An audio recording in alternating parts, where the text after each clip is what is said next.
Hi guys, সকালে কেমন আছেন? আজকে একটা জন্মদিনের পার্টিতে গিয়েছিলাম, সেইটা নিয়ে ব্লগ বানাবো। এই যে জন্মদিনে যাওয়ার জন্য রেডি হলাম আমরা সবাই, আমি, ননদ, পিসি শাশুড়ি, ননদের মেয়ে, আমার হাজব্যান্ড, ব্যাংকবাবু, তারপর ভাগ্নে, আমার ছেলেরা, মানে সবাই মিলে যাব আর কি। এইখানে সবাই এই রাস্তায় এসে অপেক্ষা করছিলাম গাড়ির জন্য, গাড়ি আসবে সেজন্য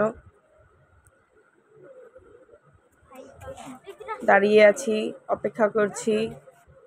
এই যে সবাই মাহেন্দ্রতে উঠলাম, চলে আসলাম। এই যে বার্থডে গার্ল, সবাই ওর জন্য আশীর্বাদ করবেন।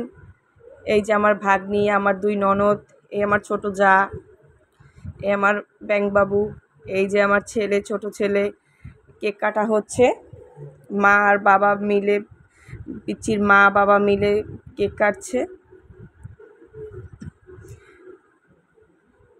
এই আমার ভাসুরের ছেলে আর ভাসুরের ছেলে বউ আর নাতনি, আমার ছোট্ট নাতনি। আমি কিন্তু ঠাকুমাও হয়ে গেছি। এই যে নাতনিকে কেক খাওয়াচ্ছি। এই যে দেখুন সবাই, পুত্রবধূকে খাওয়াচ্ছি। পুত্রবধূ বাদ যাবে কেন কেক থেকে? এখন ভাসুর ছেলেকে কেক খাওয়াচ্ছি। আমাকে আবার বৌমা একটু কেক খাইয়ে দিল।